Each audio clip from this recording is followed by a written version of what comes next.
evening, everybody. It's 6 o'clock. It's February 23rd. We're going to be having our city council special meeting tonight. It's an actual city council meeting that we actually they considered a city council meeting because we delayed it till this week so that we could get all the documentation done and finished with, so that we could go on tonight with the church. So the first thing I want to do is call an order and establish a quorum.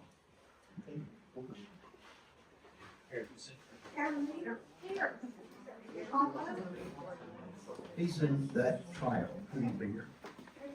Here. Mr. Betty? Here. Steve Paul? Here. Mayor, it's quorum. Thank you. Next thing on the agenda will be our invocation and pledge. Carolyn, would you lead us to the prayer, please? Let's see let's see, we need to get some more chairs. Yeah.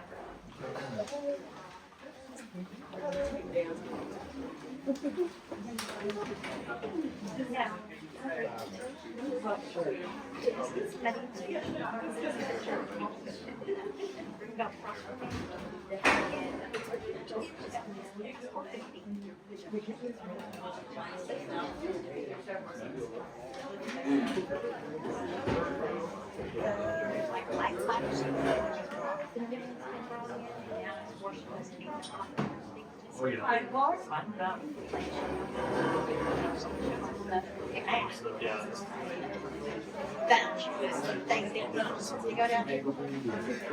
Be safe.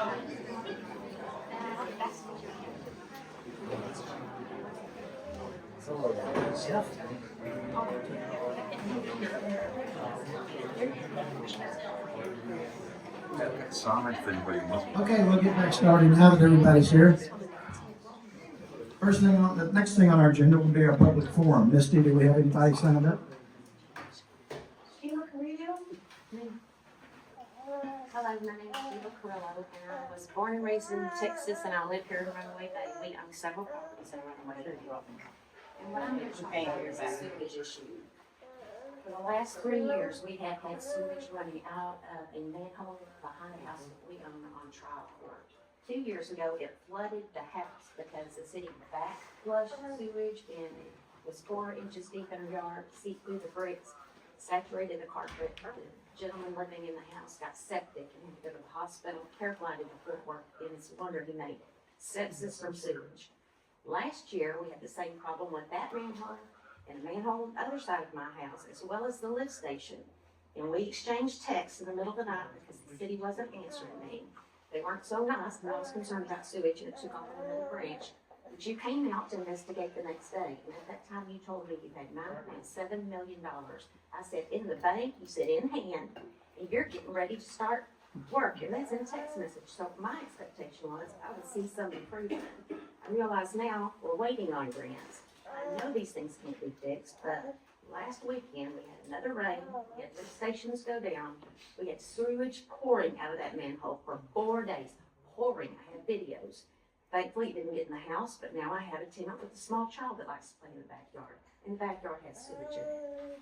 Since we can't fix these things, we don't have the money to fix them right now, I would like to see the city make some type of steps to divert it away from people's properties so we don't have property damage. I would expect someone to go out there and sprinkle some, whatever you have to sprinkle, chlorine or something. It smells horrible.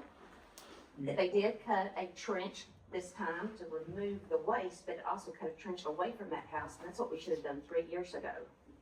Our lift station that faces my door that I go out of beeps all the time. Beep, beep, beep, beep, all night long.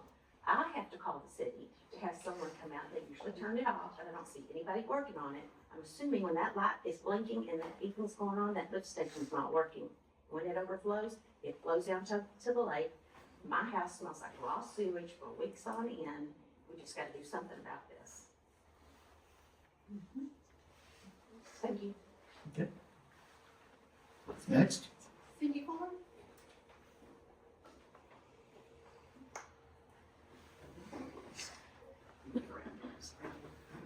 Okay, most everyone knows me. I'm Cindy Fuller. I like to look up laws, research, try to find the facts and whatnot.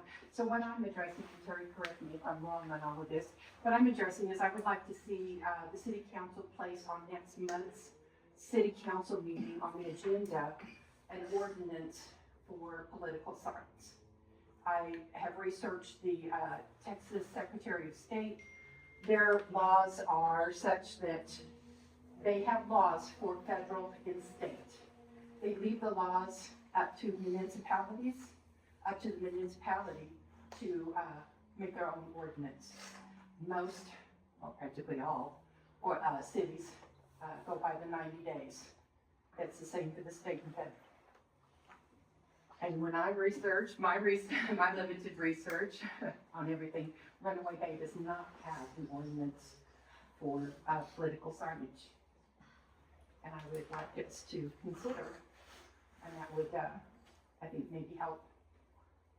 We don't have one and we need one. Thank you. All other communities have one.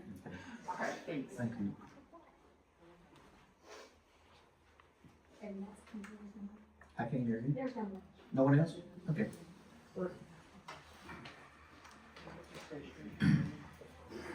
Next on our agenda will be our consent items. A, would be to consider and approve minutes from the January 20th, 2026 regular session. Are there any comments, questions on the minutes? I have none. None here. Need a motion on the floor to accept? I can make a motion that we accept the January 31st, 2026 accounts payable report. Minutes. The minutes. We're looking at A. Oh, we're on the minutes, okay. Minutes. Okay, I make a motion that we approve the minutes from January the 29th, 2026 regular session. Got a second? Second with a correction, the day of the meeting was the 20th. The Mayor Pro Tem said the 29th. Okay. With that, I'll second that motion to approve. We have a motion and a second. All in favor, say aye. Motion carries unanimous. Mr. Mayor, before you go on, we should have had minutes from the February the 2nd or 3rd. I can't remember which day it was. Do we have those, Ms. Beach? You don't have those.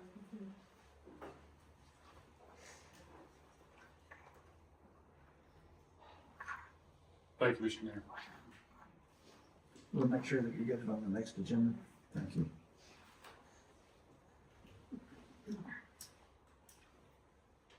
Number 5 will be the consideration and action items. A would be to consider in January the 31st, 2026 accounts payable report. I have no corrections. Steve? I have a couple of observations I'd like to discuss. Mhm. We get to those, bear with me just a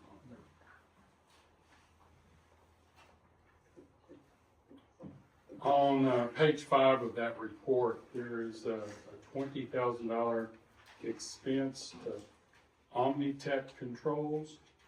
This is for the water plant. Can you give a little more detail on that? It's for the new SCADA system, and I brought Ryan here tonight to discuss it when he questions. Ryan? Does that answer his question? Yes, sir. What was the $20,000 spent specifically? Continuing on it, the installation of the BT SCADA system as far as installing PLCs, programmable logic controls, upgrading all the systems so that it can actually run the new software for the new side plant as well as for the old plant and doing telemetry for the wastewater system.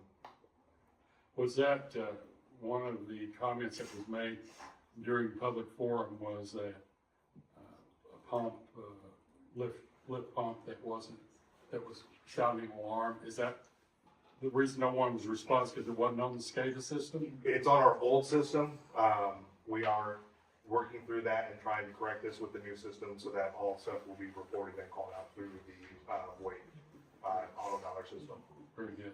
And then the other thing is, I know what this is, but I wanted to bring it to the public's attention. There's a $137,600 expense to Viking Industrial, and that was for the water tower renovation. So that project is complete and paid for. Correct? Yes, sir. Those are the only two that I had.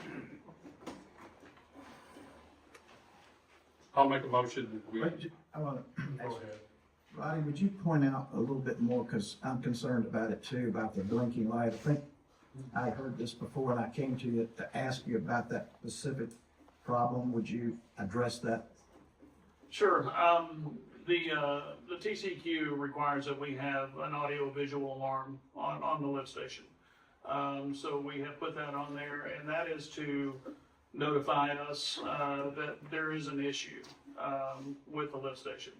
Not necessarily one that would indicate that it would be overflowing or anything, but if we have a pump go down, if we lose communication with the station, the light will go off, the alarm will sound.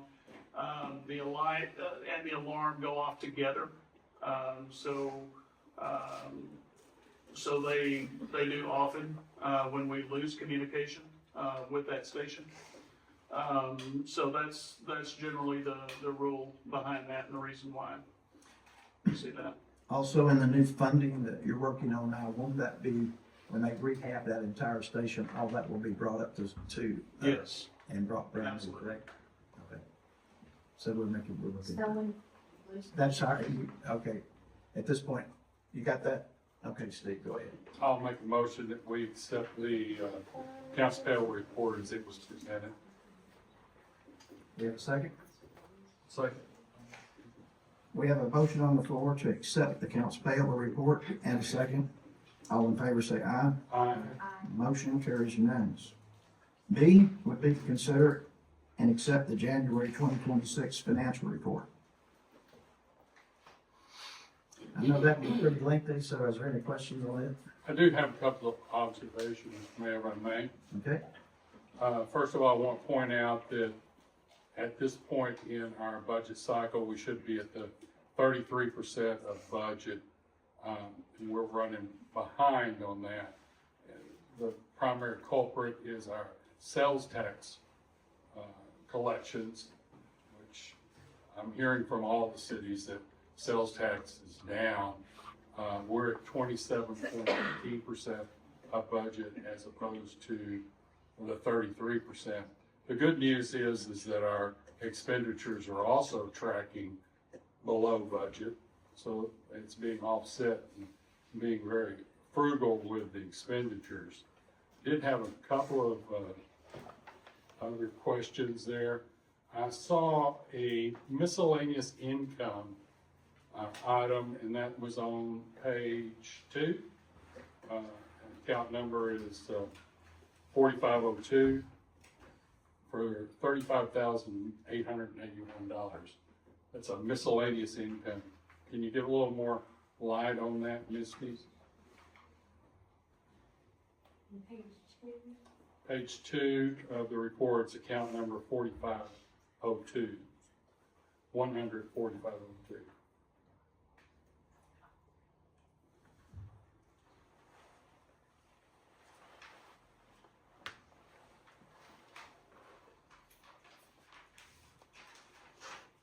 It's a year-to-date number. There was no expense for the month.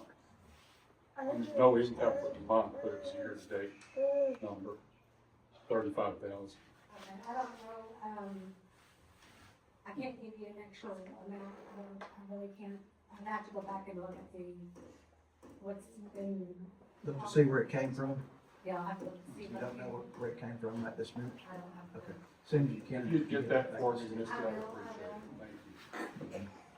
Mayor, I have no other comment. Looking for a motion on the floor to approve the financial report. I'll make a motion that we accept the financial report as it was presented. Have a second? I second that. We have a motion on the floor and a second. All in favor say aye. Motion carries unanimous. Next thing on our agenda will be to consider and approve the settlement agreement between the city of Runaway Bay, Texas and the Bay Communities Church in all matters incident and related thereto. First thing is that we're going to be doing right now for the public is that the council has came to an agreement, the church has come to an agreement, we have everything in writing in black and white. They have gone over the contracts, they've had the opportunity to review both parties, and at this point, it will be to the council to approve that contract, so we will have a ceremony here to go ahead and sign it tonight. Are there any questions from the council on the contract? I have none. I have none, I've read it, and it's okay with me. Richard? No. I need a motion on the floor to accept the contract. Make a motion that we accept the agreement between the Bay Church, Community Church, and the City of Runaway Bay, dated like date. Need a second? Second. All in favor, raise your hand. Motion carries unanimous.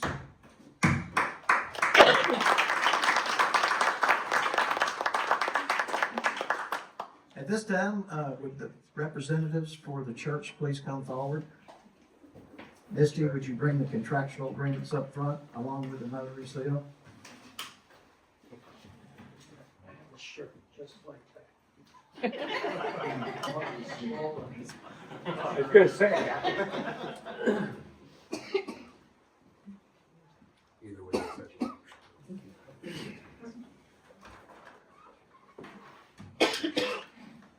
Why don't you walk around here and go through it, let her see what she's supposed to sign for the church, please.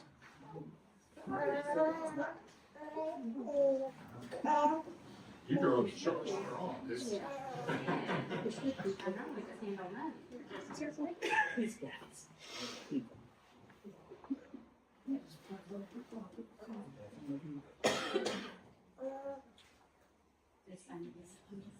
Terry, is there anything that you want to come out and say on this? You know, there are two sets of documents, we have the settlement agreement and the actual easement documents.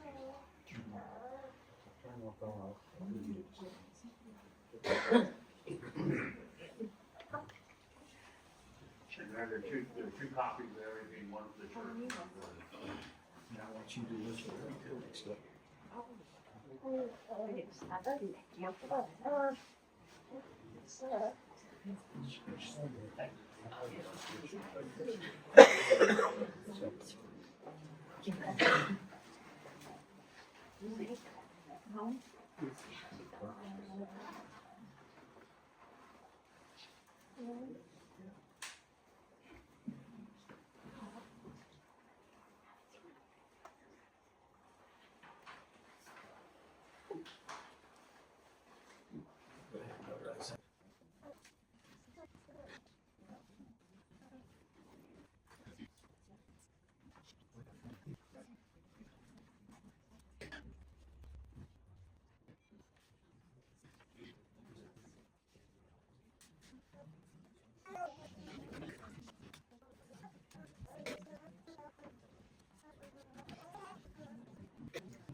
Representing the church tonight, Barry Schimpf is asked to come up and speak. So, Mr. Schimpf, would you like to come I up? just want to make 2 points. Point number one, neither side was solely responsible for the delay in this thing. We share as much blame as the city. And number two, I'd like to make a motion that anything that transpired prior to this date and this time is forgotten between the church and this city. Yeah.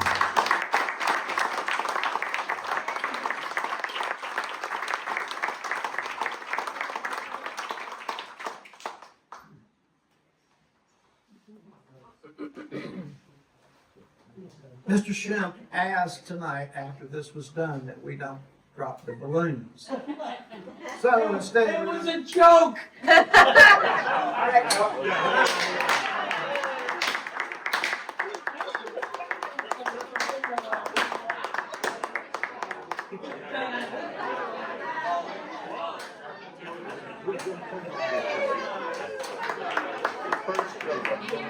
Good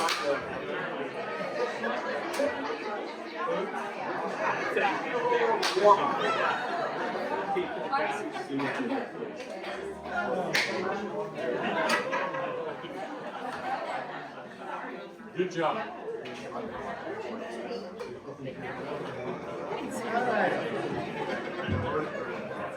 Okay, we're gonna go on now.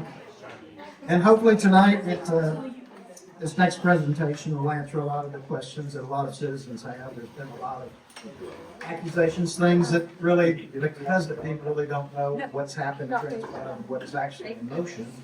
Roddy's come up tonight to make a presentation to the council and also the citizens to let them know.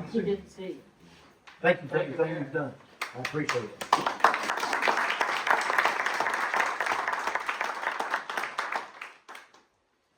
So you'll also, what Freeze and Nichols and what they're doing right now and some of the things that will be happening very shortly. So at this time, I'm going to turn it over to Roddy Boston. Thank you, Mayor. Thank you, Council. Thank you for allowing me to come tonight and speak. I've got two things ready to share with you. Number one, an update over the happenings of the past week and a half of what's been happening in the city. And then a proposal from a company called RH Borden. They have a system and a service that will be very beneficial to the city of Runaway Bay. So with that, as far as the update goes, not this past weekend, but the weekend before that, of course, you all understand that we had a storm system move through the area, and we were just inundated with a large amount of rain in a very short amount of time. And what that did to the system has got some issues. And what we call INI, which is inflow and infiltration, entered the collection system. So the stormwater entered the system and overpowered the system at the wastewater treatment plant. Now, when I say overpowered, when the water came rushing into the system, it did wash a lot of dirt and sediment and debris into the collection system. And the collection pipes that are in the ground did carry the water to the wastewater treatment plant. Now, once it got to the wastewater treatment plant, it created such a thick slurry inside the lift station that the pumps at the bottom of the station were unable to convey that water into the wastewater treatment plant. So we ended up having to, after trying to diagnose if there was a pump problem, after putting a new pump into place, we eventually had to get a hold of Select Energy Services, and they brought out 2 of their pump trucks, and we were able to get the lift station empty. In the meantime, we still had water coming into the plant. So it was a game of catch up that pretty much lasted all evening. So once we were able to get caught up with the flow coming into the plant, we were able to clear the slurry out of the lift station, get everything cleaned. We then put the pumps back into the hole, turned them on, and then we realized at that point that it was the slurry in the lift station that was causing the issues. So we got past that. We had some manholes that were overflowing. Now, originally, we were assuming that because of the manholes that were overflowing were so close in proximity to the wastewater treatment plant, is that the basin was full. So we thought that it was a backup. Now, once we got the plant back online, we then realized that the overflowing manholes were due to obstructions that were caught in the line. So then we responded to the overflowing manholes, being very careful to make sure that we did not wash those obstructions down to the plant in order for those to get caught up in the pump systems. The pumps that we have down there, they cost, I would say, on the average of anywhere between $5,000 to $10,000 a piece. So they're very fine-tuned pumps that we have in the bottom of the lift station. So we try to protect those at all costs because they're not an inexpensive piece of equipment that we have at the plant. So we therefore started responding to the manholes. We got the manholes cleared. We got the flow reestablished to the plant. We got the plant back online. Then later on in the week, I believe it was Thursday, Ryan? Thursday afternoon, I received a call that the lift station, Port of Call South lift station down here, had stopped working. So I responded to that. On the way, we were able to get pump trucks situated to come to town in order to start getting the flow from that lift station and taking it to the plant as well. We had those trucks running all night long because the repair crew from Control Specialties was not able to be on site until around 8:30 the next morning. So we had a pump truck running all night at that lift station, going back and forth between the lift station and the treatment plant. At 8:30 the next morning, Control Specialties showed up. It was a confined space entry, so they did have to lower a person down to the bottom of the lift station. And what had happened is that the vibration from the pumps just being on such an incredible amount of time, pumping all of that stormwater, it rattled itself loose from the bottom of the well. So they had to go down, reestablish the anchoring system that anchors the force main and the pump elbow where it all comes together. They had to reestablish that anchoring system. And also there was some damage to the check valve. The pressures that were involved actually blew the top of the check valve off that was on the force main. So they were able to relocate the top of the check valve, put it back together, put new bolts in. And when we got done, we had to replace a fuse that had blown out. Once we got the fuse replaced, the lift station came back online, and there has not been an issue since. So those are some of the issues that we've had over the past week and a half, just to kind of tell you. And that's leading into the presentation here. And hopefully I can. Now, that particular lift station that you're discussing, that's the one on the Port of Call South, correct? Yes, and that lift station is part of the current plan that we have with Freeze and Nichols of it being totally rehabbed. Okay, so TCEQ requires that we have 2 pumps in each station. In that particular station, we've only got 1. Okay, so Freeze and Nichols is taking a look at that. We have some issues with the lid on the station. We have some issues with the alarm system on the station, with the SCADA hookups. So we're in the process of Freeze and Nichols redesigning that station. So when they come in and we can get that station rebuilt, then it will be a top tier station. And it is one of your stations, one of your largest stations in the city. It's not the largest, but it's one of the largest. Is that one on the 3-phase plan that we're going to upgrade? Yes, it is. Yes, sir, it is. And it will be, right now, the station is basically running on 3-phase power. However, the single phase that comes into the station is being routed through a VFD, which is a variable frequency drive. And that will transfer the single phase power, like you have at your house, into 3-phase power, which will power the pumps. So, and 3-phase power is very much more efficient, especially for running industrial sized equipment, which is what we have in the bottom of the station. Now, the pump that we have is a very good pump. It's a 20 horsepower pump, and it needs every bit of that horsepower to get the flow from the Port of Call lift station up over the hill, across 380 and up over the hill, to get it to hit gravity and go back down towards the next lift station before it's then pumped to the plant. So, we've got that portion taken care of until we can get back with Freeze and Nichols and they can come in and let us know what we need to do as far as the rehabbing of the station. The stations they have to be engineered, and engineering takes time. So that's what we're waiting on at this point, to make sure. We have to check flows, we have to check pressures in the lines to make sure that we have the correct pump in place, number one. Now, once that's determined, then we will start going and abiding by the Texas Administrative Code, making sure that we have each thing that we need in that lift station in place. Okay? So the other things that we're working on with Freeze and Nichols, I'll just kind of go into that really quick. The other thing that we're working on is the presentation I'm about to show you, but also the chlorine building and the wastewater treatment plant. We're at 50% design on the wastewater, on the chlorine building at the treatment plant. And what that means is that they have come to us with that design and asked us what our thoughts were. We have given them suggestions. I have given them regulatory things that need to be inside that building because of the chlorine, because of the dangerous nature of the chlorine. We want to make sure that our operators are kept safe when dealing with such a substance. So we've got that going on. We also had a meeting with Friesen Nichols last week, letting them know that we are ready to possibly start moving ahead for the next phase, and trying to get that rolling.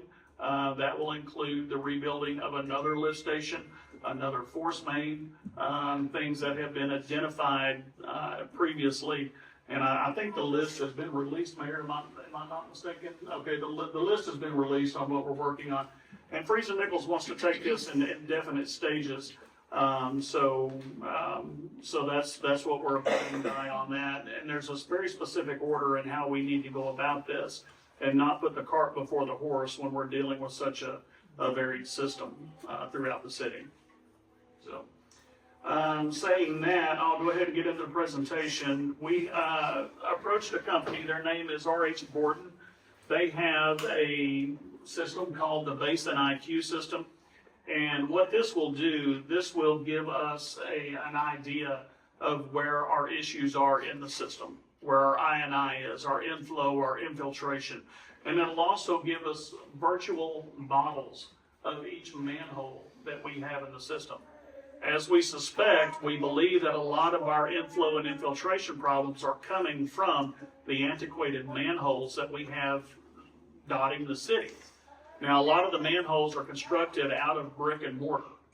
Now, for anybody in any construction trade knows that brick and mortar are very porous substances. So when it rains, it gets a flow of water through, the water tends to go right through, especially if the mortar has been cracked, if it's missing, something like that. When the water soaks into the ground, it comes right in and the water will find the path of least resistance. And that's what happens when it gets into these manholes, and it totally inundates our system with stormwater. This is the system, what it is, what it does, and how it'll help the utilities make better decisions in the collection system. Now, I'll focus on two features, which is the I&I and the manhole virtual models. Now, at this time, most cities are trying to manage thousands and thousands of feet of pipe and multiple hundreds, and if not thousands, of manholes. Now, in the city of Runaway Bay, we have about 190,000 linear feet of collection pipes that run through your city. So just roughly 34, 35 miles worth of pipe that's in the ground. Not to mention, I believe, over 200 manholes, 300 manholes. And a significant number of those are the old style brick and mortar manholes. So, wastewater collection systems face constant challenges from aging infrastructure, unknown system condition, wet weather overflows and backups, inflow and infiltration, limited staff and limited budgets, reactive maintenance versus proactive maintenance, proactive planning. We like to be proactive in this. Since we're charged with the upkeep of 36 miles of collection lines and approximately 200 to 300 manholes, this system will tell us what we need to know. Now, this is a data-driven wastewater collection system intelligence platform. So it'll let us understand the basin behavior. Now, when I say basin, what you need to picture is that we have 17 working lift stations in the city of Runaway Bay. So we have 17 individual basins. And when I say basin, if you'll picture a bowl, basically picture a bowl, and all the fluid that runs into that bowl or that lift station is contained by one specific basin. So we have the Portical South Basin, we have the Trial Basin, we have the Shady Oaks Basin, we have the Unit 7 Basin. So there's several basins around the city. This system will let us understand the behavior in that basin. It'll locate wet weather problem areas. We'll be able to prioritize the inspections and the rehab that's there. And then it'll also support the CIP planning, and CIP stands for Capital Improvement Plan, that each city should have set up. It will reduce the SSOs. SSO is a sanitary sewer overflow. And it will relieve some customer complaints that we're getting, residential complaints. And it will also allow us to document the performance and the progress of the work as we continue to move forward. Now, the Basin IQ basically equals turning collection system data into actionable decisions. That's what we're trying to get to here. Now, the approach, it will give us flow monitoring data. It will give us rainfall data. It will assist us in our basin mapping and our GIS. We will be able to take this information and enter it into our GIS maps, and we'll be able to cross-reference where we need to go to next in what particular area of the city.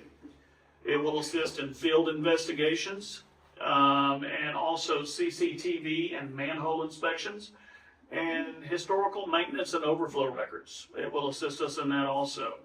This system will integrate all the information gathered, both known and unknown, together into one place. Because right now, that information is in several different places. It's in several people's heads. It's in Barry, who is just here. I guess he left. He knows some of the things that are going on. Mr. Griffin up here, he knows several of the things that are going on. They have located hidden valves in the city. They have located manholes that were not known to exist. Yes, sir. I just want to interject.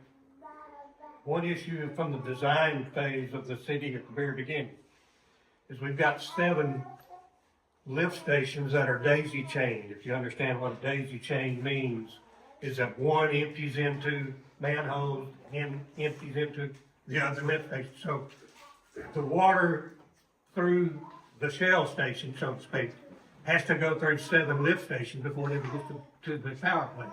That's why we need to investigate what's causing our backups, where all of this influx of water, rainwater, wastewater, whatever else, is happening in each one of the lift stations, because each lift station is corresponding to another lift station, which makes it very, very difficult.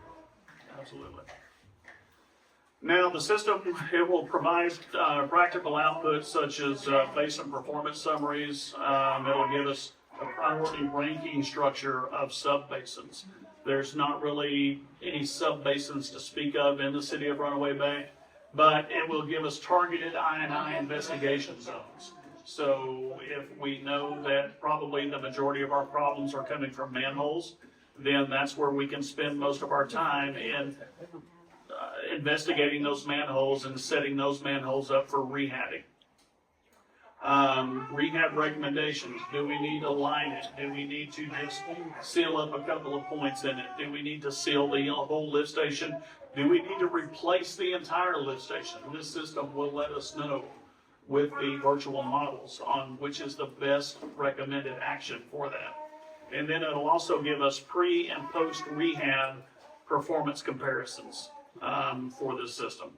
Now, the goal is not to create more data, because I believe that you can have too much data and then you're just sitting here trying to sort through it all.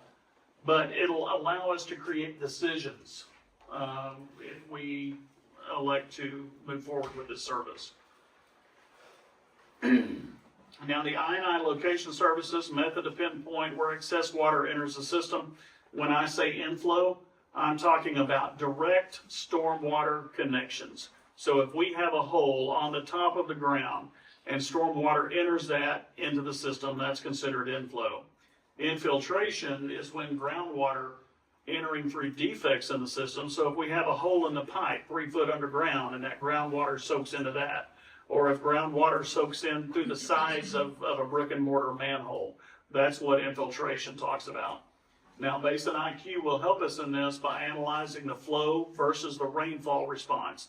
So basically what they're going to do is that they're going to come out and place sensors in each one of our manholes.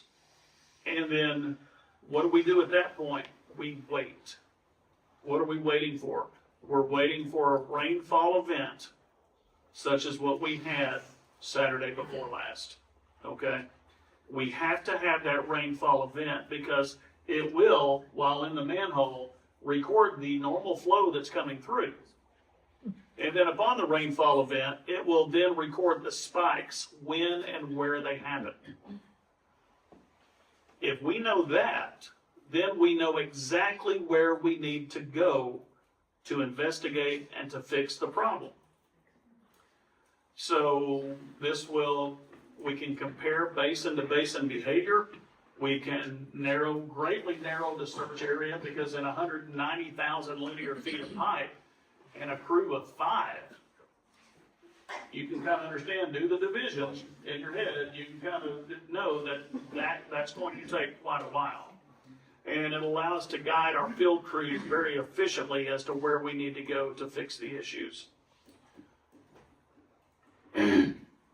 Now, the benefit of pinpointing these sources, it reduces the sanitary sewer overflows, or the SSOs. It will decrease the lift station run times and the power cost associated with those lift stations. It will also reduce the treatment needed at the plant when these peak flows should hit the plant. It will, most importantly, extend the asset life. Like I said earlier, these pumps cost tens of thousands of dollars. So we don't want to have to continuously replace these pumps on an annual basis.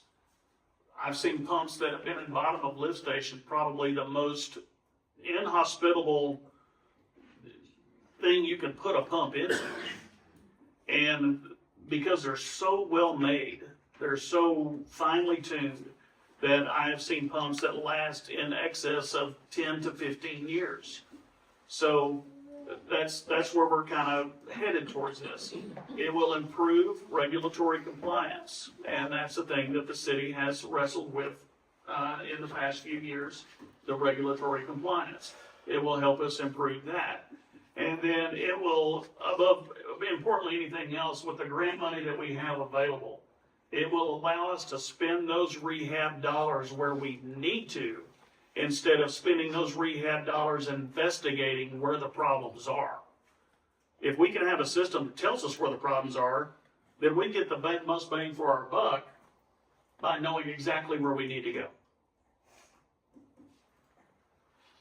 So the manhole virtual models, basically they're going to be a digital representation of manholes that can include a 3D visual of the interior condition of each manhole, structural defects, infiltration points that may come in, measurements and documentation of the manhole. It will give us the exact measurements of the pipes coming in, the pipes going out, condition scoring for prioritization.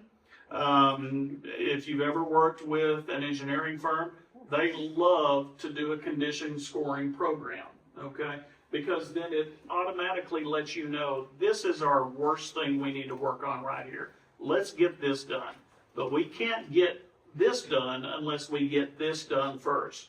And that's the process that we're currently in right now. So it'll help us with the condition scoring for knowing what the priorities are. And then it will also create a permanent record for future comparison. So if 10 years down the road, we want to take a second look at this information, and we can see what we did back then, and then it'll help us easier 10 years down the road to understand what needs to happen at that point. So the virtual manhole is a very strong tool for identifying infiltration paths, structural issues, and where sealing or rehab will have the best payoff.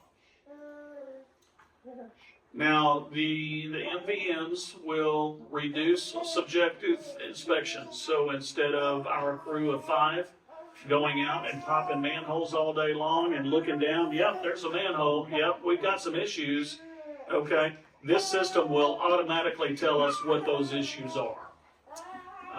It'll improve the rehab targeting.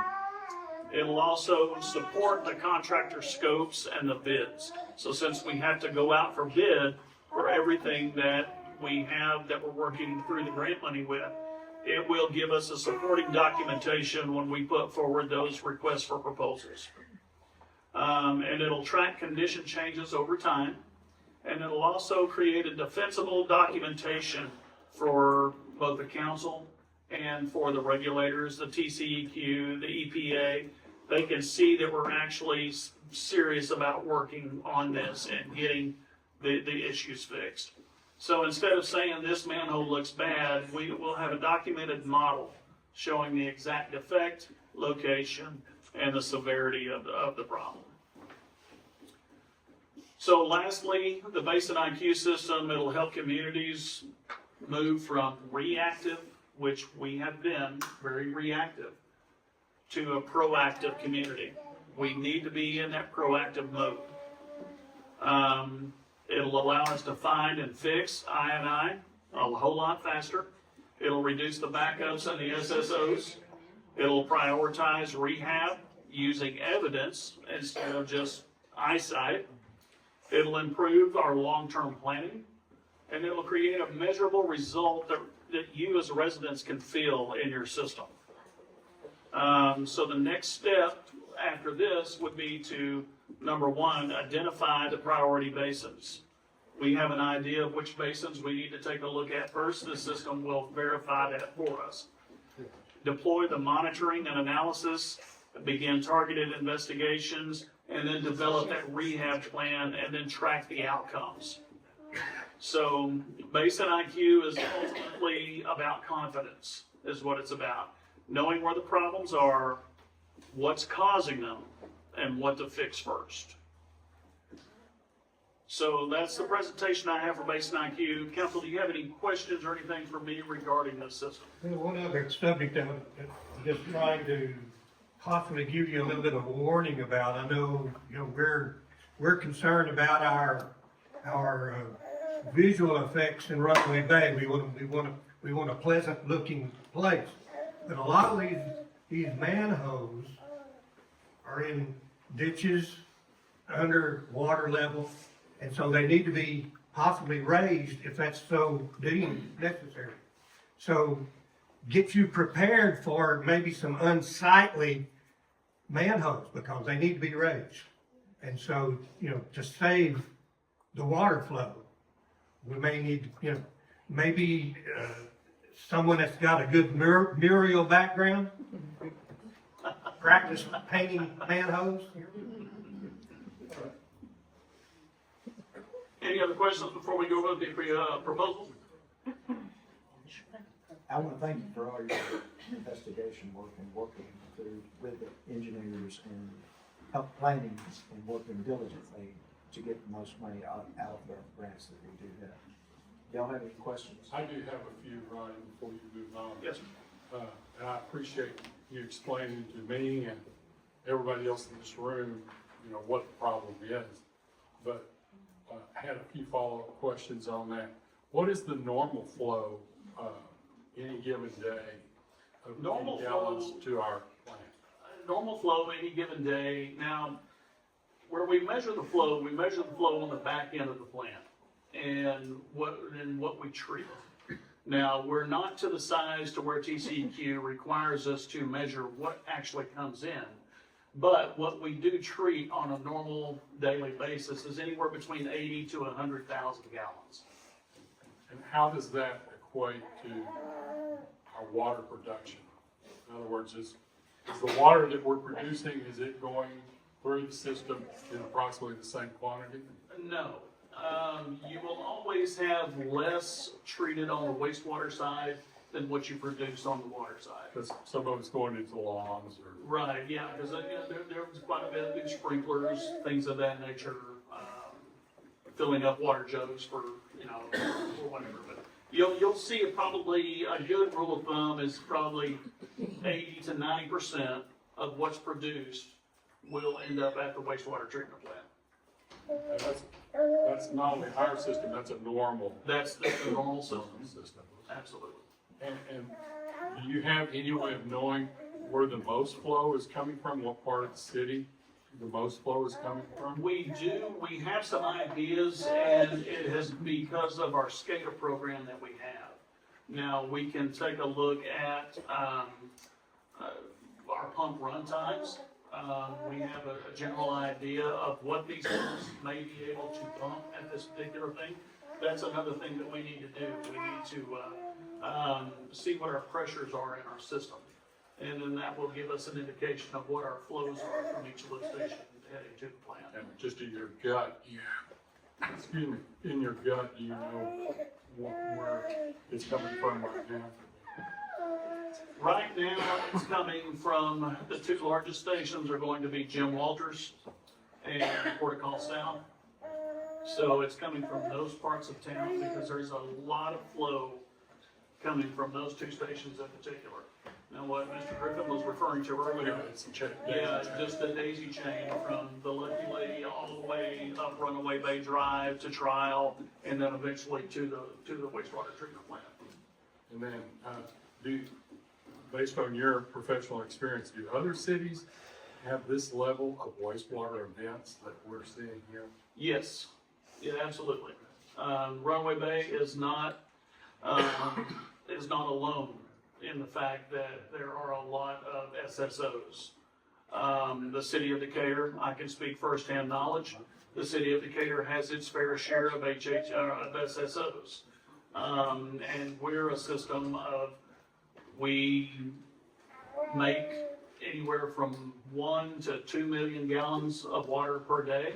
We treat anywhere from 700 to 850,000 gallons of wastewater. So when the rains come in, yes, we do. We have SSOs in the city of Decatur. So the difference between us and Decatur is Decatur doesn't have a lake sitting there for our flow. You are correct. You are correct. And what that does is that puts us on as far as the permit's concerned, both the water production and the wastewater treatment permits, it gives us more stringent guidelines that we have to follow to make sure that we treat that water a little bit better. So the operators here at Runaway Bay have to treat that water in a little bit different fashion than the operators in Decatur have to do, or the operators in the city of Fort Worth have to do, because we're here right on the lake. So we have to produce cleaner wastewater, basically. Yes, yes, that's a good way of putting it. Yeah. Not drinkable. No. No. Thank you, Ryan. You're welcome. I have a couple of questions based on Steve's comments. Would this new system be able to answer Steve's question based on it? From what you're telling me, this system will be able to let us know where the actual amount, the most amount of fluid is coming from, is that correct? Yes, absolutely will. Good. What, on the actual effluent that's coming out of the plant on a daily basis, you said it was how many gallons? On an average day, somewhere between 75,000 to 100,000 per day. What is that plant capable of to take care and treat? That plant is capable of treating up to 400,000 gallons per day. So that means that 25%. So we're right at a 25% capacity level on the plant. What's the city of Decatur's budget? More than The city of Decatur's wastewater budget, I can speak on that, is right now in the neighborhood of, I believe, $1.6 million. How many employees do you have underneath you? We have 6 at the wastewater treatment plant alone. We have a crew of, I believe, 13 for the utility services. We have a crew of 6 at the water treatment plant. So, you know, we have our times that it's a little difficult for us also, especially when these rain events move in, because you've all been to Decatur, you know, it's built on top of a hill. So, you know, it hits that courthouse and it just starts racing down every direction. So, you know, and so that's a little bit, you know, different than what we're dealing with here. In your experience, your professional experience, no holds barred. What do you think about the employees that we have here and what they're doing? I think they're top notch. Because in what we have, as far as what's happened over the past week and a half, I can't speak highly enough of the employees and the amount of professionalism they have shown and willingness to do what needs to be done in order to take care of the system. They've done whatever I've asked them to do, plus some. Above and beyond. Absolutely. Just want the citizens to hear that. The guy should climb down the bottom of that. Employee of the year. Well, He's a contractor. yeah, he was a contractor. It was from Runaway, so, yeah. Any other questions before we get to the proposal? That's all I have. You got it, Chris? Chairman? Okay. Talk it to us. So the proposal covers, what will happen is that RH Borden will come in and place the sensors in each one of the manholes, and will scan each one of the manholes. And the total amount of the proposal comes to $345,000. Now, the $345,000 is an amount not to exceed. I've had conversation with the officials from RH Borden, and they have put that on there. Basically, it comes down to a rate of $1.50 per linear foot of pipe that you have in your system. Okay, so that is not a bad rate. The additional charges on there, the scans and the virtual recreations of each manhole, comes out to an additional $33,000. Going back, I'm sorry, the actual target basin, the I&I assessment of all the 190,000 linear foot comes out to $285,000. The virtual manhole scans comes to an additional $33,000. And because of the scope of the work that will be involved in the city, they will have a team on standby, not on standby, but they'll have a team here in Runaway Bay, so you may see that. You may see manholes being popped in a team at each individual manhole throughout the city. And just for the mobilization of that crew, now that's shipping, logistics for equipment, travel, per diem for this crew that comes into town, that'll be an additional $27,000 for a grand total of $345,000. Now, in talks with Jeff Hammond from Friesen Nichols, this is a patented product. There is no other company out there that does this type of work specifically as to what's been described here tonight. So they have supplied us with a sole source letter, a sole source information letter.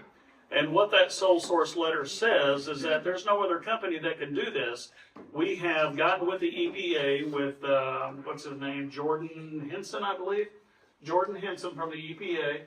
And we have verified through him that because they are sole source, then we will not have to provide an RFP. We will not have to go out for bid.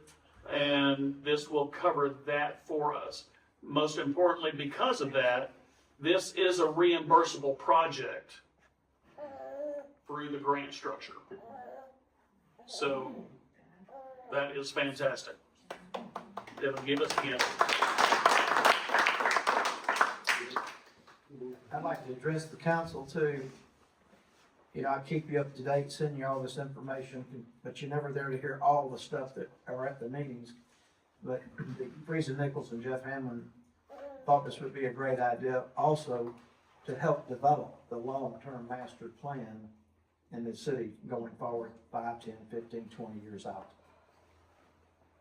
Steve, do you want to make a comment too? Right, pretty much covered everything. I mean, this, obviously the rainwater is infiltrating the system.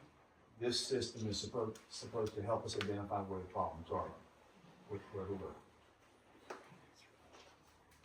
It's a good program.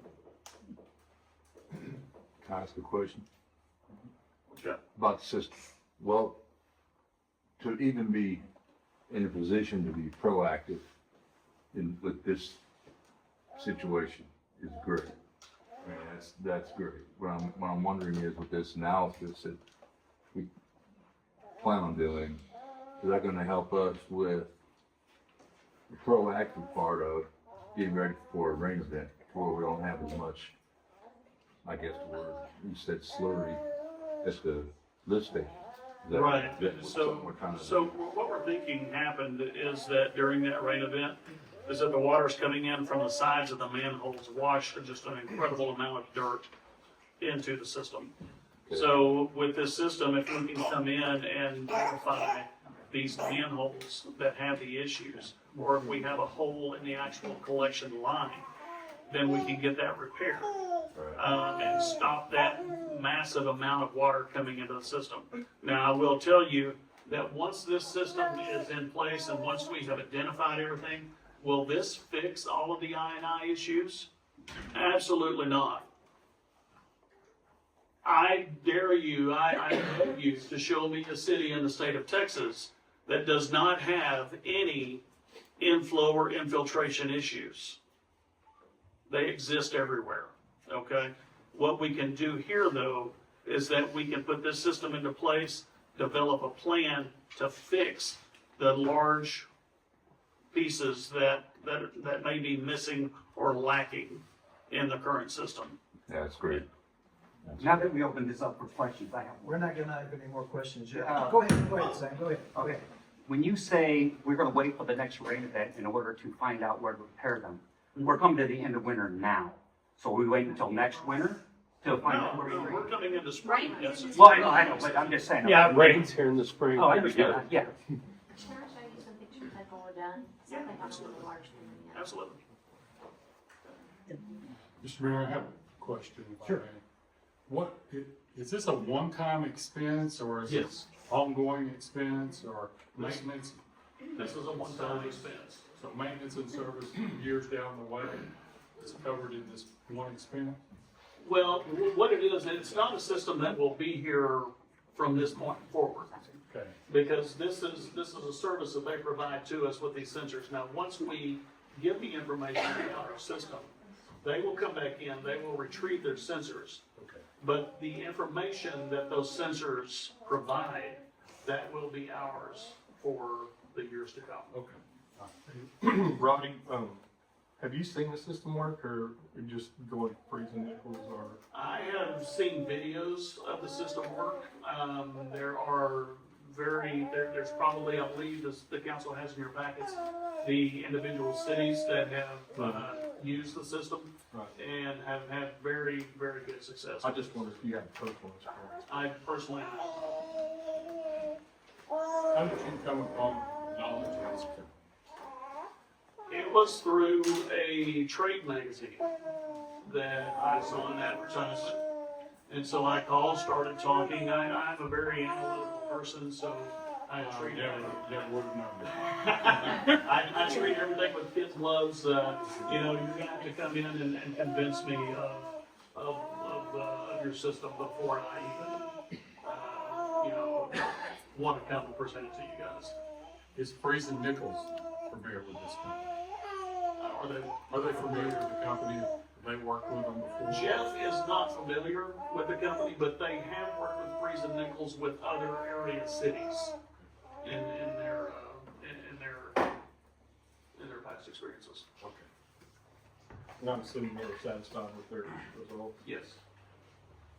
I'm gonna go back to Phil's question, so that the citizens, I think what he was asking too, do we have to wait for a rain event to try to start taking care of some of the real problems we have right now? No, not at all. If we know and some of the problems areas are already identified, we can absolutely start working on those problem areas. In which we are at this moment. Which we are at this moment, absolutely. If I may, Mr. Mayor, just so that the citizens know that the references that this company has provided to us is the city of Corinth, city of Bosch Springs, city of Mansfield, the city of San Rafael, California, and the city of Madisonville, Kentucky.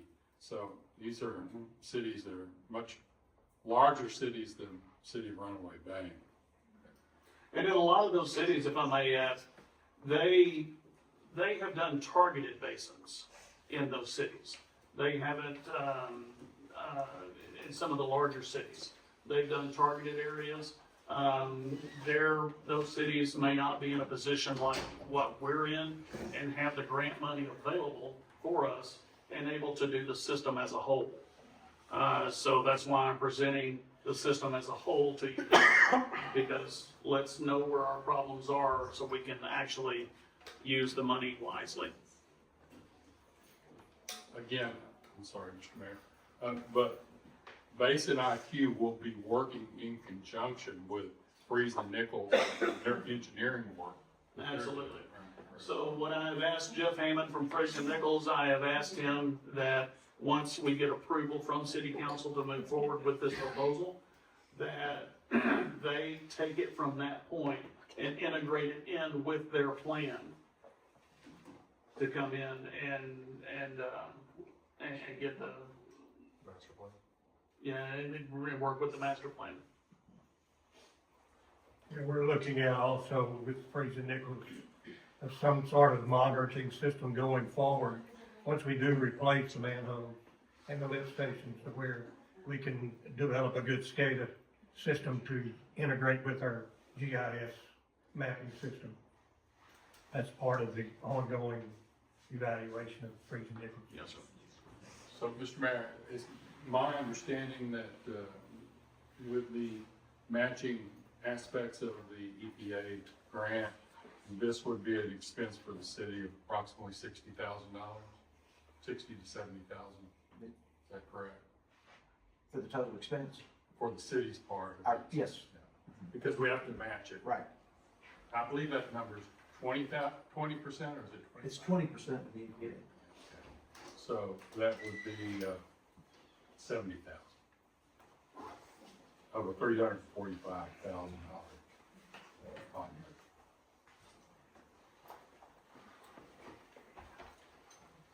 So Repetition is good, so I'm gonna bring it up. When we built the water tower, the new one, we borrowed enough money to make sure that we had the money in the checking account, that we can actually write a check for our matching funds. That money has been sitting there and it's earmarked, so that money is ready for our matching part of that money. That money will also be able to, as we go through the EPA monies, every dime that we get from the EPA and we match is our 20% money that would be matching with the Corps of Engineers. So that's why we've been targeting all this stuff first with the EPA.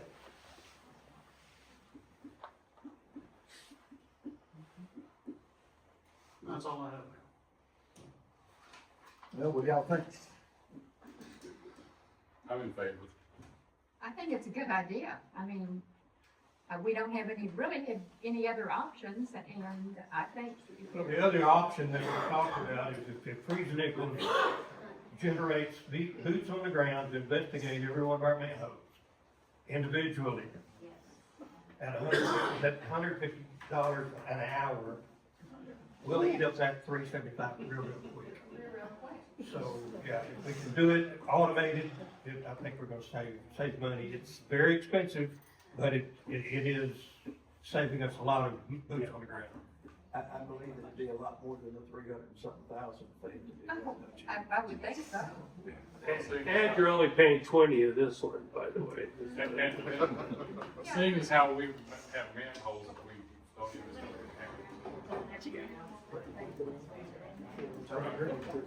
And it's not to exceed the $345,000. And we do have the money, for the citizens to know, we do have that credit line.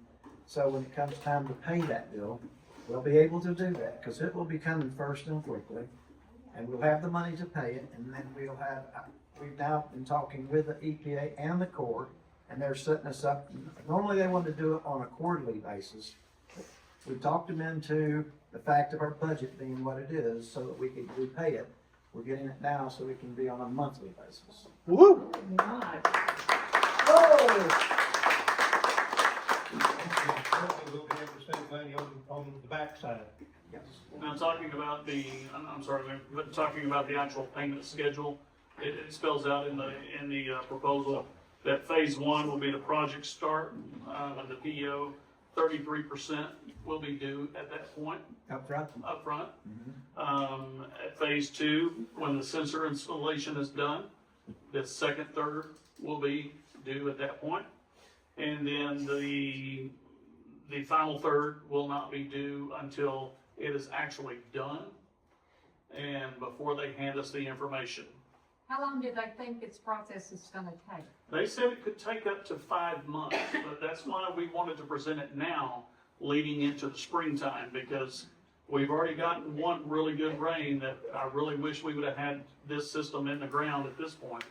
But when we can get them in here, and get them as quickly as possible, I'm thinking probably 3 months, maybe. Oh, great. 3 months, could be sooner, Good. depending on how long it can take them to get mobilized and in town and get the system deployed. And how quickly that they make the decision and pull the trigger. Absolutely. That's the way it is. If you're looking for a motion, I'll make a motion that we accept this proposal. We have a motion on the floor to accept. Do we have a second? I'll second it. Motion. Floor and also a second. All in favor, raise your hand. Motion carries unanimous. Thank you, Robbie. You made a great job.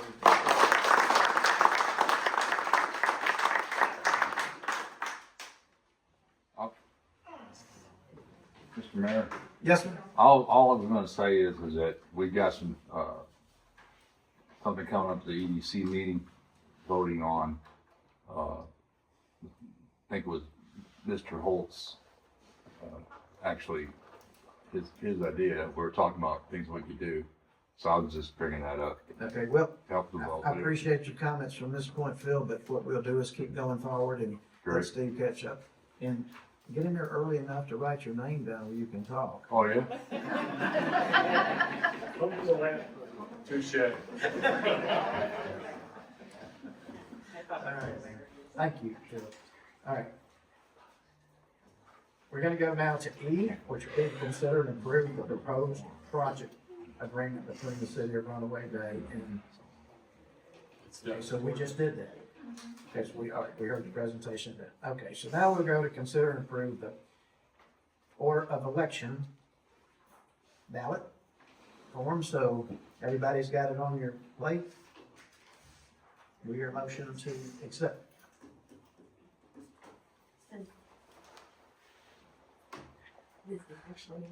Okay. This will be the election order of the city council of the city of Runaway Bay. It's a general election for Saturday, May the 2nd, 2026, for the purpose of the election of the mayor and the 2 city council members, places 2 and 4, making findings and providing the effective date thereof. So this will have to be adopted in order for us to have the election on May the 3rd. May the 2nd, excuse me.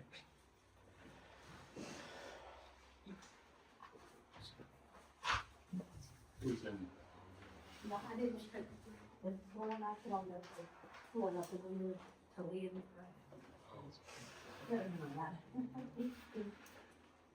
So I'll make a motion that we accept the City of Runaway Bay, Texas election order as presented. I second. We have a motion on the floor and a second. All in favor, say aye. Aye. Motion carries unanimous. 6, updates from mayor and city council members. Richard?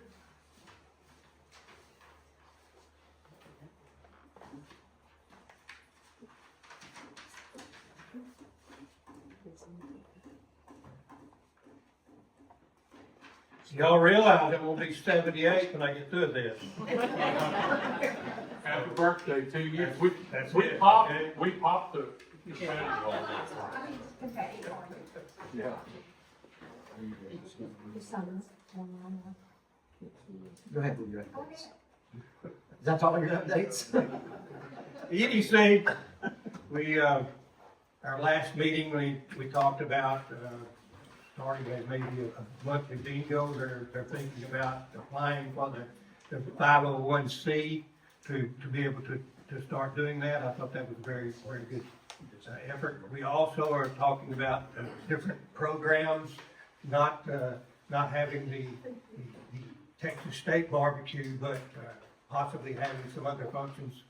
So if you've got any ideas, please contact the EDC or show up in the meetings. But hopefully we'll have some positive reactions for next year's Fun Festival and also our Smoke with the Water. That's all I've got. Carolyn? Okay, Cemetery Board. This comes from Jackie Ishmael, who is the chairman of the Cemetery Board. They have a new application for a new member from Marisol Mogus, and they will be submitting that next council meeting. They're discussing the move forward for the butterfly garden, landscape on the side entrance with succulents. There is no water there, so it has to be succulents. They're talking about memory bricks, a possible fundraiser in the fall, and about an increase in plot fees or a separate charge when plots are sold to cover maintenance. We also had drainage to the grounds from wild hogs, which is being addressed. Also a broken fence, not certain from the hogs, but they're in the process of repairing that. So our cemetery board is very, very active. And if you haven't been to the cemetery to take a look at it, it is looking fantastic. So, yes, thank you, cemetery board members. Chris? Okay, the fire department, low call volume month, that's great. Like here. We had 17 calls, one of them was an accident, the rest were medical. There are no fires or anything, maybe a little investigation, but nothing really bad going on, so glad to hear that. Makes my life easier. I'm going to leave the police department to Chief Reynolds since he's here, but just remember, we're taking applications all the time from the fire department, so, I mean, what, 20 or 30 y'all? Thank y'all. Steve? Do I have an update from the Great Runaway Bay Alliance? However, they are planning a very special event. There's more to come on it at a later time. They're working on something special here pretty soon in the spring. Okay? Yeah, sir. Thank you. That's it? Steve? On the police department side, the officers wrote 25 citations last month, 54 warnings. We had 4 animal control calls. And, 1 accident. It's pretty quiet month for us also. On the public works side,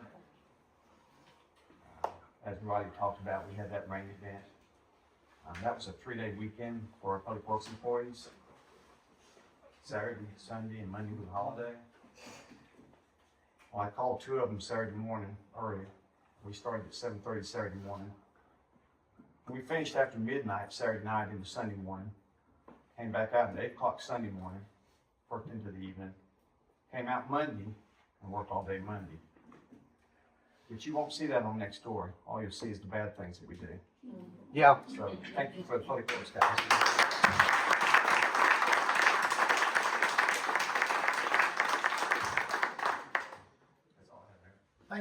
Thank you very much, Steve. I really appreciate that.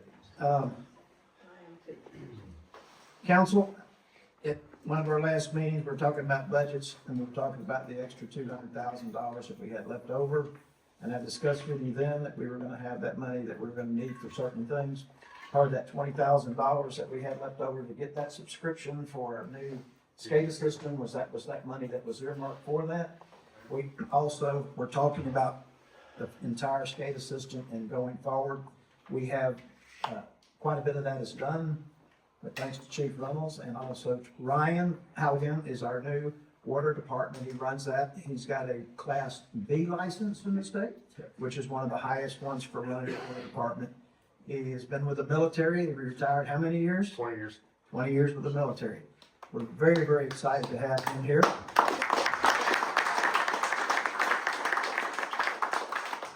A lot of of things are being put out there that our water is no good, it's unsafe and all that, but that's not true. And he's also here tonight to discuss some of that with you because of the allegations that were being made, but I also wanted to share with you, let you share a little bit about that SCADA and how quickly that we're getting a new one so it'll talk to everything out there, including the sewer departments. So this VT SCADA that we're in the process of implementing is going to integrate both the water plants as well as the sewer plant. So that all the telemetry coming from our waste lift stations, including the wastewater plant, will be coming to us. So hopefully we will not have as many issues like you were talking about with trial, having the alarm not going off and everything else. So that's going to integrate all three of those in together so that we're not having, hopefully, as many late notices that we're not able to get to.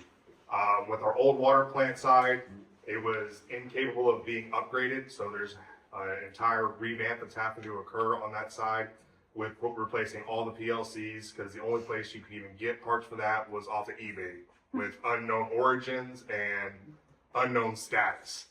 So that's had to be upgraded. Our new plant has been online and been running since September. So that project that took quite a while to get going has been operating and been running perfectly well. We did have some issues due to the fact that with the new plant, the way it was built and not actually having a SCADA system in there, and the way it was built was injecting chemicals during a flushing system on the filter system. So if anybody knows what disinfectant byproducts are, that's the combination of organics and chlorine mixed together. During the flushes, it was still injecting chemicals into that system, which is wasting chemicals as well as putting bleach into a highly concentrated version of our organics because it's trying to remove all that to send it up the lake. With the samples I've been taking as of late, we have actually corrected our THMs. We currently have a deal with Lower Colorado River Authority. They took samples on February 10th, and I'm waiting for those results to come back to actually prove that my sample is from our finished water, which is taken at the water plant, 0.0625 milligrams per liter. So that's basically put it in your head, 0.0 million parts on that setup, with protocol 823 protocol south being at a 0.0426 and Shady Oaks being at a 649. So we are well below our required of 0.08 milligrams per liter. So we have taken those corrective actions. I understand it took a while for us to figure that out. I had put a notice out with TCEQ back in November for an FMT, which is financial maintenance team, to come out. We did not get a response until February when we finally had an FMT come out after I've already corrected and just waiting for our final results to come back, like I said, from the Lower Colorado River Authority. When I took on this job, we had a whole list of things that had to be corrected that had been found, from what I'm gathering, back into 2022. We have been working on correcting those. One of those that was the mayor had already taken care of is the golf ball, our nice water tower over there, getting that refurbished to get rid of all the sediment that was inside that system, the decaying system, to get it running, which wasn't helping with our THM issue because, again, we have a bunch of chlorine in the lines, and as chlorines interact with our organics, it's going to turn around and create our THMs to increase. Old age of water, which we weren't doing as well the flushing job as we possibly could have been doing, that led to THM growth again, because old age of water, it turns over, we start creating a THM issue again. So those are a few of the things that we've ran through just trying to correct a lot of the other problems. I have a whole list that I can run through of the allegations, violations. If you want to sit down and come talk to me, I will gladly talk your ear off about water because it doesn't bother me, and I want you guys to understand. I've done everything I can in the 6 months I've been here to try to get this stuff going the right direction. And it's not an easy task to just magically turn water over on an aging system in a matter of days. So by all means, if you got questions, I will be here until you guys get tired of listening to me talk. How many structural changes have we made since you've been here too? Structural changes, that's quite a bit. I mean, with the level level indicators we've had to put on the new plant, the entire PLC rebuild, obviously integrating the new water tower system in there to try to get it in balance so that we're not having to overflow on those issues. Quite a few different infrastructure projects have gone on to try to basically maintain us in compliance. Good job.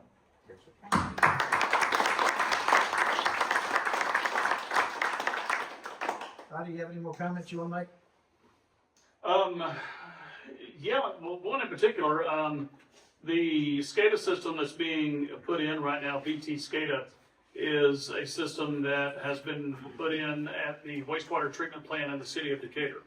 It is a excellent system, very, very good system, very performance driven. I can't say enough good things about this system. Now, I know that VT had a presence here prior to us showing up, right? Had a presence here, but the system that is coming in now is more integrated. Will do a lot of things for us. Will improve the monitoring of both the water and the wastewater system. So you're getting a very, very good program when it comes to SCADA. And you can actually get parts and service? Absolutely. BT SCADA is working with pipelines, air traffic control, train stations. They're integrated in pretty much anything that is moving any product around. They are fully integrated, have been around for about, I think it's like 70, 75 years, the parent company has it. Thank you. Okay, I've just got a few. I want to bring everybody up to date on a couple things that are, I think is very, very awesome. Friesen Nichols will be here the next meeting. I encourage everyone to come. They will be having a full report of where we are, where we want to be very quickly, and an overview. We also will be needing to sign an agreement with Friesen Nichols to work with us with the Corps of Engineers. We could not do that until that we got the last documentation signed with the Corps, and I'm very, very excited to say on February the 12th, the commander signed the contractual agreement. So now we can start pulling these funds that we've always had. And if I've gotten excited in the past and say we have the money, well, we did get the money. I just couldn't spend it. And if I told people we're going to spend it right away, I thought we could. My fault. I spoke out of turn, and I don't mind owning up to it. I'm sorry, but we all ought to be excited that we got it. Yes. Woo! And we are, with the Corps of Engineers, if you look on their site, we're one of 32 cities in America that got a grant, 3 in Texas. I'm very excited about that. I'm also very, very excited about another thing. What is that? It's just something Ryan's getting. Okay. I got straight off track, guys. I'm sorry. So this is a signed agreement. I've got 2 or 3 copies. If anyone would like to have one, it's here. Feel free to do it. But also, I encourage you to go. Amber is doing a tremendous job on getting information out.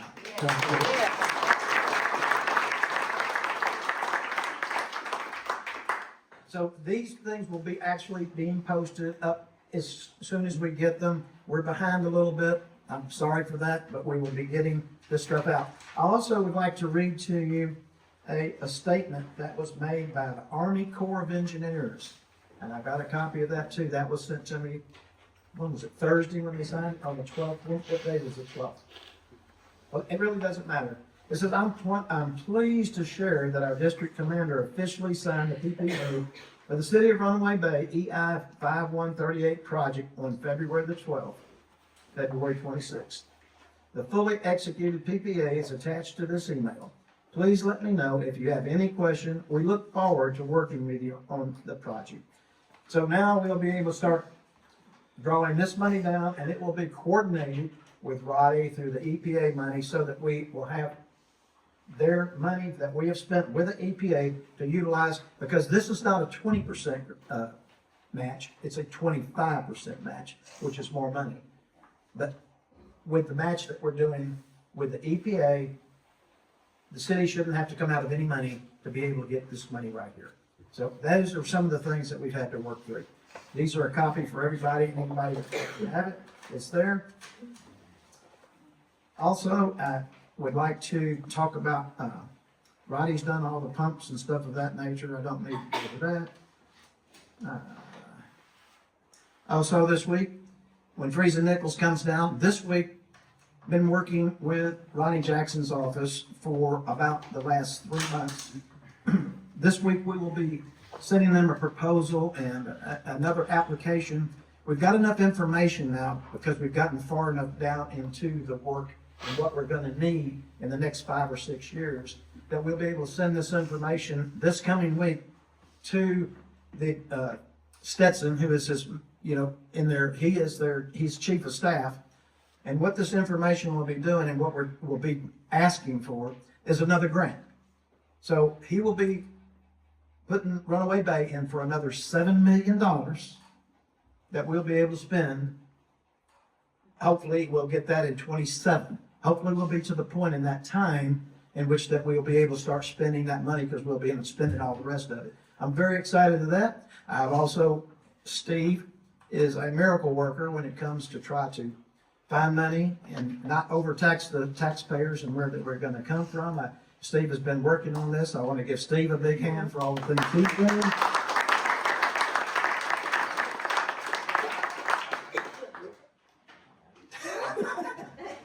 He has. He's done a great job. All the council people, everybody that has participated from day one with this I cannot thank you enough. Richard's done a tremendous job in the field. Sam Berry has gone out there and helped in the beginning get a lot of information that was very, very successful in helping Freeze and Nichols go and get the grants. I want to commend you for that. So, in saying of all that, I have one last thing I'd like to say. There's been a lot of hatred. There's been a lot of things being said about people in Runaway Bay. We're better than that. We truly are. Talking with the attorneys and stuff. I wish that I could go and tell anybody to cease and desist the things they're saying. Sam, I just can't do that. I would love to be able to do that. I tried my best to put it out there if you did use it. So, what I'm saying is that I can't control somebody's freedom of speech. Now, I've gone and I've talked to people that are for me. I would love to talk to people that are for Sam so that we can love our neighbors and stop it. I don't condone any of it, no matter who it is. I'm putting it out. I've said it before and I'm saying it again. Thank y'all for I'd like coming. to say what we talked about when I was in the office, our agreement, let's just put it out in the open service. Say, let's not make this like last election season where people just throw things out and make things up. If you got proof, put it behind the proof. But if you don't got proof, don't say it. And don't pick on people that are just for the other guy. All right. Well, thank you for coming. I think we got a lot of great things done. The meeting adjourned.